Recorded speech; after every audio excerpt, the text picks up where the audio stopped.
go. There we go. Okay. Hey everyone, I'm Big John, and welcome to another episode of the Hang on. Oh, okay. There we go. There we go. Okay.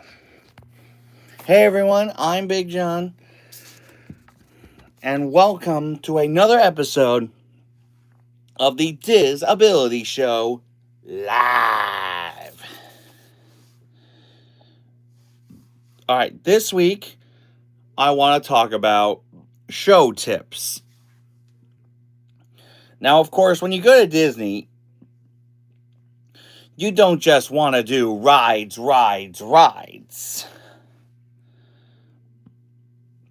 It's always a good idea to just take a break. And the shows are great because taking in some of the entertainment is a good way to just take a break. Now, for the stage shows, now if you don't want people squishing you on both sides, you can try to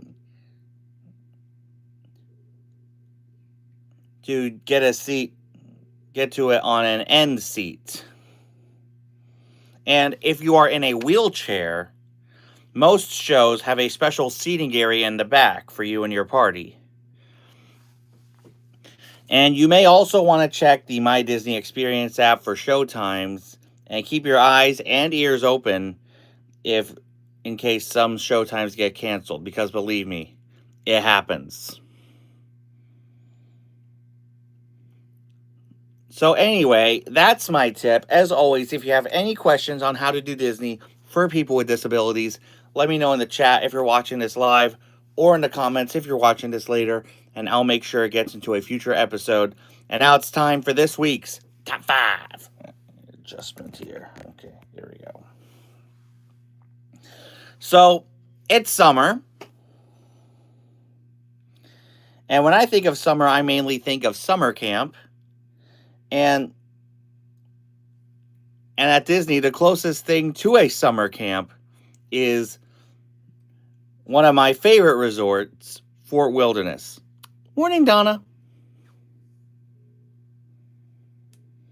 So this week, we are going to cover my top 5 things at Fort Wilderness.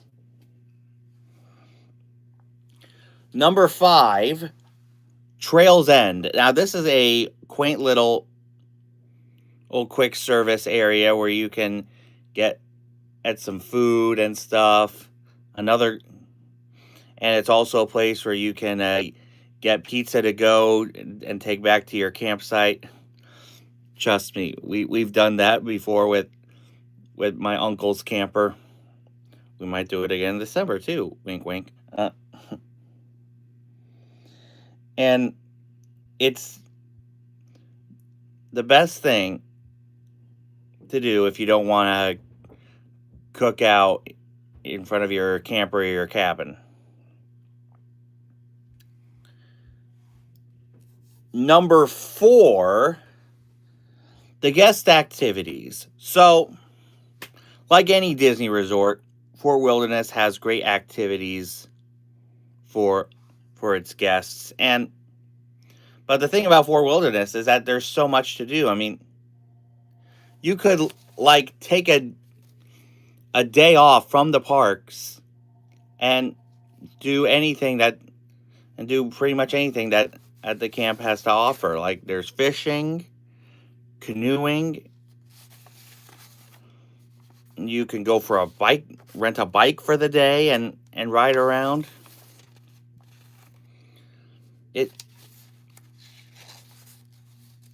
It's like you're in an actual summer camp almost, but without the dodgeballs. If you know, you know. Number 3, exploring the campsites. So, a lot of campsites have always put out decorations, especially during the Halloween and Christmas seasons. Trust me, if you've seen some of my past videos where we try to figure out which campsite has the best Halloween decorations, and that's why I can't wait for Christmas time to see some of the decorations for that. I mean, you could spend like a whole evening checking out all the decorations. The campers, they're like Imagineers pretty much. Probably better than most Imagineers today. Sad but true. Number 2, the Tri-Circle D Ranch. This is a great place. This is the horses' stables, and you could actually see the horses, and depending on the weight of the child, you can do a pony ride, which is great. And also in those stables is the legendary Calliope that Walt Disney himself used to open Disneyland. So there is a great piece of history in those stables. Important Disney history, of course. And my number one thing at Fort Wilderness, and this should come as no surprise to anyone who had seen videos, the Hoop-Dee-Doo Revue. Now, I have to be honest. At first, I did not like the Hoop-Dee-Doo Revue, because my very first experience was when I was very little. We were right in the front row. I cried the whole time. Sign number 1 of my autism. But in recent years, we discover that sitting up in the balcony, or the shelf as they call it, would be much better for me. And since then, I've had no problems. Still a fantastic place. And it's wonderful. It really is. It's a great show. Great entertainers. Some of them may look familiar for some Citizens fans like myself. So, let me know in the chat or in the comments if you have ever stayed at Fort Wilderness. And if so, what was your favorite thing there? And now it's time for the ding ding theme park throwdown. As you know, this is the segment of the show where we discuss differences between Disney and Universal. This week's topic: crowds and wait times. So at Disney, your average wait in line, depending on the attraction, goes up to 1 or 2 hours. Whereas at Universal, the average wait in their lines, again, depending on the attraction, is 30 to 90 minutes. Or longer if you're in an afternoon wait for the Mario Kart ride.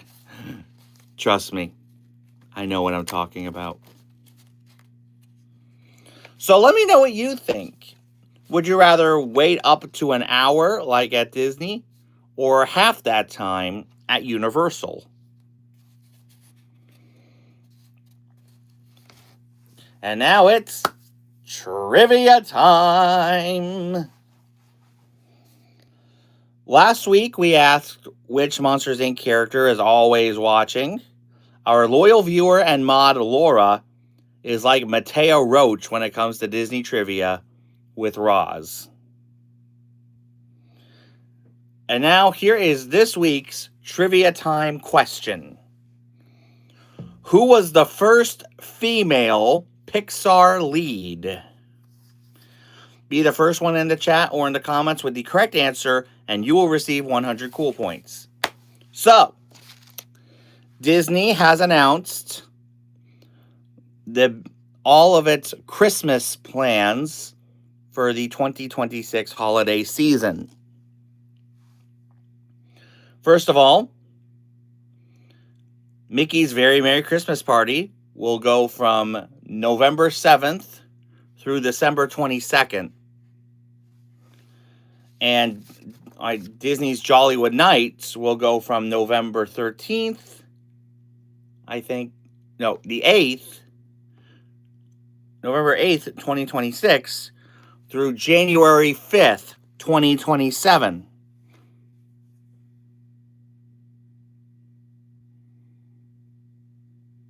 Wow, Laura.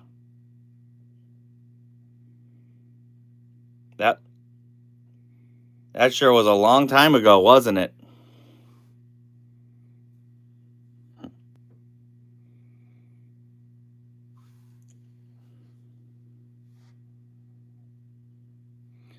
Now, as I was saying, and also the Epcot International Festival of the Holidays will go from November 27th, day after Thanksgiving, of course. Always starts on that, through December 30th. Also, I should note that this is the first time that Jollywood Nights has lasted into the new year, which I think is a good move by Disney. It's definitely improved from the videos. Now, unfortunately, Disney has said, hi, Wally West. Great name. So, unfortunately,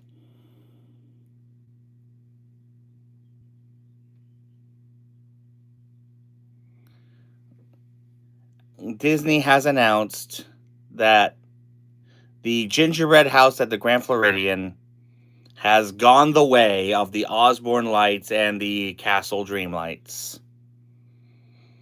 I'm disappointed, but, I kind of saw this coming from after last year. Who knows? Maybe it'll pop up in a different resort this year. And another interesting thing is that Disney has stated that only resort guests can be able to see the holiday decorations at the hotels this year. I feel there's a connection here, because last week,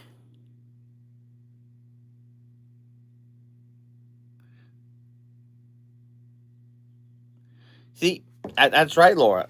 See, if you remember last week, we discussed when that Disney Springs is restricting its bus and boat rules. I feel a strong connection here. Something's going on with the parks. Something's going on with the resorts. And I will say this right now. The last thing the Disney parks needs right now is another Bob Chapek.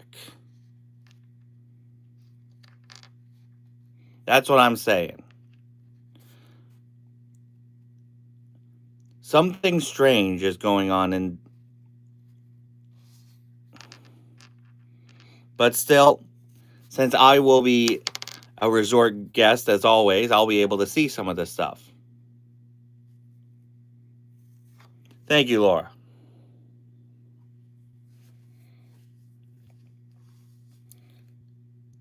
So, where are the resorts heading in the future? I don't know. But perhaps we'll get a clue in a couple months at D23. I think you're right, Laura. Maybe it's for safety. But how is Disney going to keep track of that? What, are they going to put cast Magic Band scanners in front of their hotels? I don't know. We'll just wait and see what happens. So anyway, that's our show. As I said, if you have any questions on how to do Disney for people with disabilities, let me know in the chat if you're watching this live, or in the comments if you're watching this later, and I'll make sure it gets into a future episode. For this week, shout outs. Make sure you guys check out Matt and Goo over at Goo to You. They do great live stream in the parks all the time. Definitely check them out. Yeah, that's right, Laura. Also, make sure you guys check out Pixie Dusted Phoebe. She just released a fantastic Star Wars short film on her channel where she plays Padme. If you haven't seen it, go see it. Especially if you're a Star Wars fan, you have to see it. Also, make sure you guys check out Jessica and Lewis. They do great content on their Instagram as well as on their YouTube channel, One Little Spark JL. Definitely check them out. Also, make sure you guys check out my boy, Mike the Park Knight. He does great content as well. Definitely check him out. If you haven't subscribed here yet to the Big John Network, what in the Walt Disney World are you waiting for? And ding the bell for notifications so you never miss a second of the fun. And until next time, best remove them.